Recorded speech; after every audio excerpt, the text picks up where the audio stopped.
Humans live in an environment teeming with microorganisms and couldn't exist as a species without highly effective mechanisms of host defense. The innate immune system constitutes the rapid response mechanism to injury and is the first-line barrier in preventing microbial invasion. An understanding of the innate immune system is important when considering the mechanisms by which interventions, like a structured exercise program or a physical agent of some kind, affect recovery. Immunity is an incredibly complex subject. We could do an entire module, if not course, on the topic. So, for the purposes of this lecture, we are going to focus on specific aspects of the innate or non-specific immune system.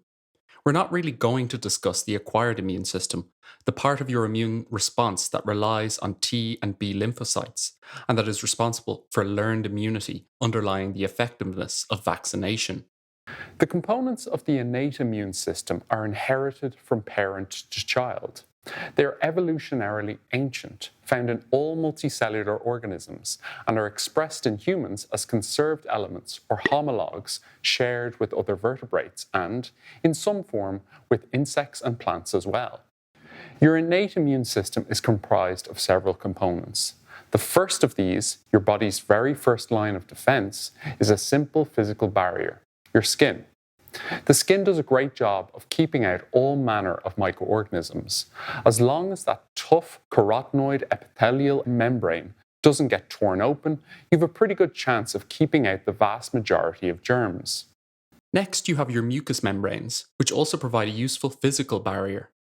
Mucous membranes line any cavity that opens up into the germy outside world, including the respiratory, digestive, urinary, and reproductive tracts. Remember, things like your stomach and intestinal lining are still technically the outside of you. And there are lots of other external defenses. You've got the cells on the surface of your skin that release antimicrobial enzymes like lysozyme in your sweat to kill surface microbes.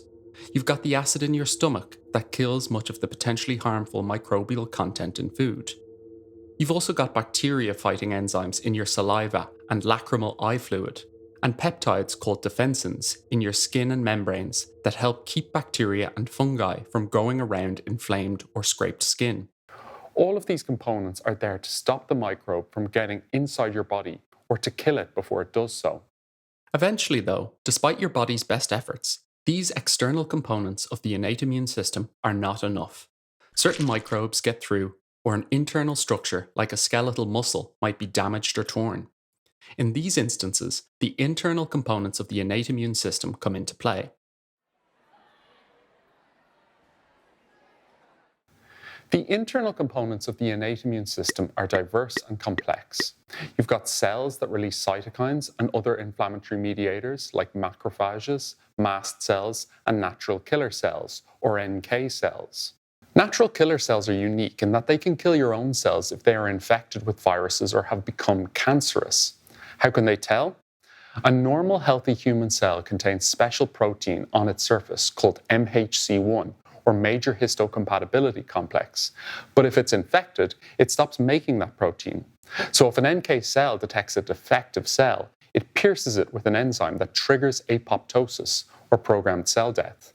You also have phagocytic white blood cells, or phagocytes, like neutrophils, monocytes, and macrophages, which eat infected or foreign cells. And perhaps most importantly, you have cell receptors that sense microorganisms and signal a defensive response in the first place.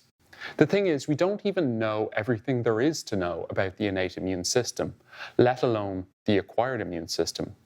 New research continues to emerge that lends new insights into how the systems work.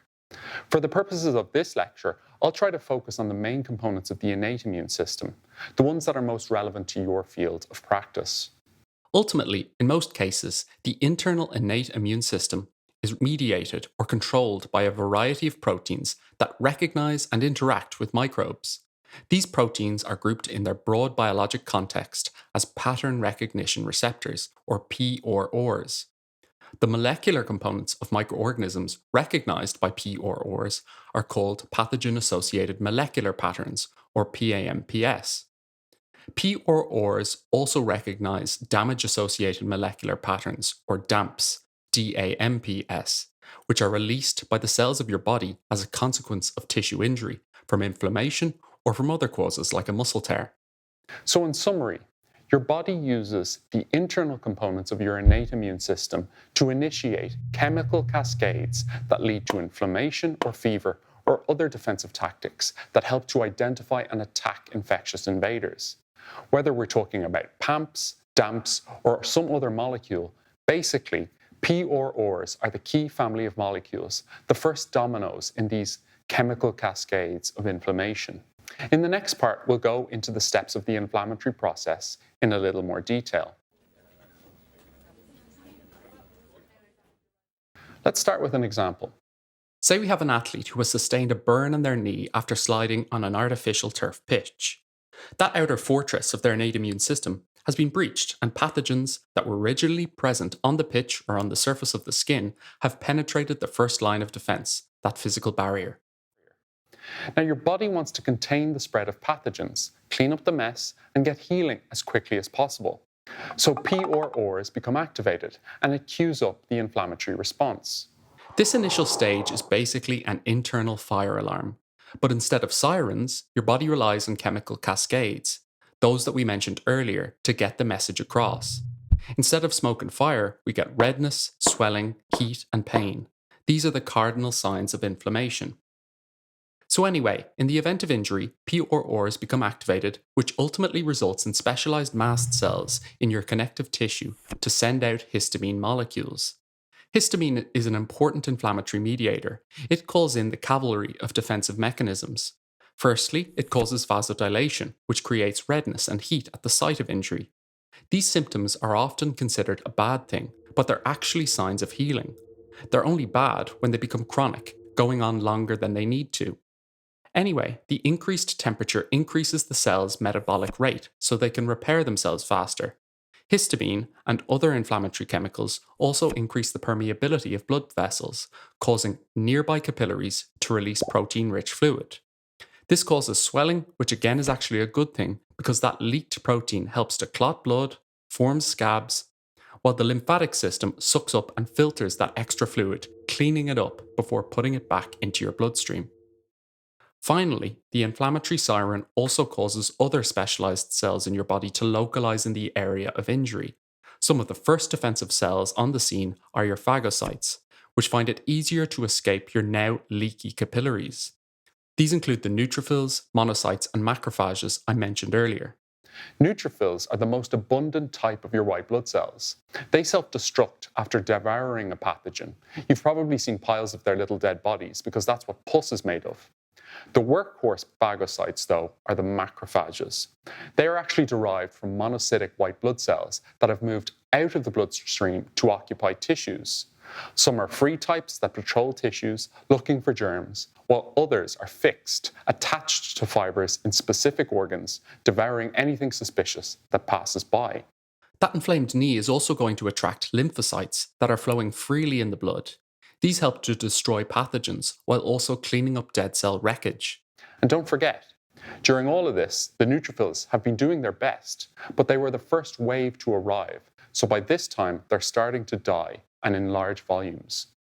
Now, all of this is a part of the acute inflammatory process, and it works pretty well in most circumstances.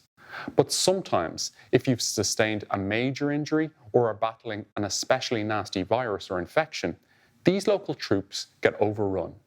When white blood cells and macrophages run into more foreign invaders than they can handle, they let loose pyrogen chemicals that tap the hypothalamus, raising your body's thermostat, calling in a systemic fever to essentially burn everything. The resulting temperature rise increases the metabolism of your cells so they can heal faster, and it also tells the liver and spleen to hold on to their iron and zinc, so those things can contribute to bacterial growth. But even then, sometimes your body needs to bring in what can be considered its elite immune cells. These are your adaptive immune defenses, but we're not going to talk about them in this lecture. So let's say the innate immune system has done its job. It has identified the foreign invader or damaged tissue. It has triggered the inflammatory response. The phagocytes have come in and eaten threatening or damaged cells and started the process of cleaning up dead tissue. Now begins the process of remodeling and repair.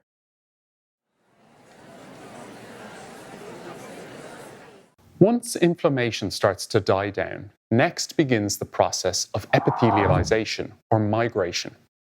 Epithelialization is like the construction workers of your system coming in to begin the process of rebuilding and repair, first creating a superficial layer of epithelium that acts as a temporary barrier to bacteria and other foreign bodies at the site of our athlete's skin burn. This layer of epithelium is very thin, is easily traumatized, and possesses very little tensile strength, and takes about 48 hours to form, so the system is still in quite a vulnerable state. Now, once epithelialization is complete, the construction workers can really start the process of rebuilding your outer defenses. The next step in the process is called fibroplasia, and fibroblasts are the main players here. Fibroblasts are transformed from local mesenchymal cells. They attach to the fibrin matrix of the clot that formed when the injury was first sustained. They multiply and then start to produce lots of molecular building blocks like glycoprotein, mucopolysaccharides, contractile proteins, and collagen. Collagen is the primary structural protein of the body, but the fibroblasts don't really ramp up their production of collagen until about 5 days after the injury. But once this starts, it continues for several weeks, depending on the extent of the injury. Collagen is a key ingredient in structurally sound cells and tissues, and it is also the collagen matrix that allows for the next stage of repair to start: angiogenesis. Angiogenesis is where our construction workers start making sure that the newly created cells and tissues have an adequate supply of blood, a source of oxygen and nutrients. The combined production of collagen and the growth of capillaries forms granulation tissue. Granulation tissue is essentially a combination of the building blocks and cement made up of collagen, glycoproteins, and mucopolysaccharides, along with a good blood supply. In the next stage of healing, our construction analogy starts to break down a little bit. Because unlike a building, your body's tissues are not static and need to be able to withstand torsional and tensile forces. To make them strong and capable of withstanding these kinds of processes, the next stage, which is known as maturation or remodeling, is vital. Maturation and remodeling is the most drawn-out part of the healing process and can take over 12 months to complete, depending on the type and nature of injury or the tissues involved. During maturation, the body doubles down on making the newly formed tissues as strong as possible. It achieves this through things like collagen cross-linking, collagen remodeling, wound contraction, and repigmentation. For our athletes' artificial burn, they may achieve the appearance of normal skin within a couple of weeks or months, but for something like a surgical type wound, the diameter and morphology of collagen fibers may not have the appearance of normal skin until around 180 days after the injury. In fact, surgical wounds slowly continue to get stronger, but may never actually achieve 100% of their previous strength. If our athlete had torn a muscle rather than sustaining a skin wound, the strength of the muscle and the athlete's recovery during the remodeling phase will be largely dependent on them undertaking an appropriate rehabilitation exercise program, targeting the muscle site to make sure that strength and flexibility return to normal. Now, throughout this process, there is a key sensory experience which we have yet to discuss, the one that gives you an awareness that all of these processes are happening. Pain. But this is a topic that deserves a separate lecture. So, to conclude, in this lecture, you learned that your immune system's responses begin with physical barriers like skin and mucous membranes.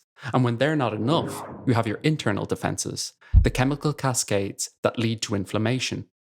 We talked about the cells involved in these processes, like your neutrophils and macrophages. I also talked about natural killer cells in fever and discussed how all of these elements come together to allow your body to regenerate tissue and repair. This lecture was prepared for students enrolled in the UCD School of Public Health, Physiotherapy and Sports Science.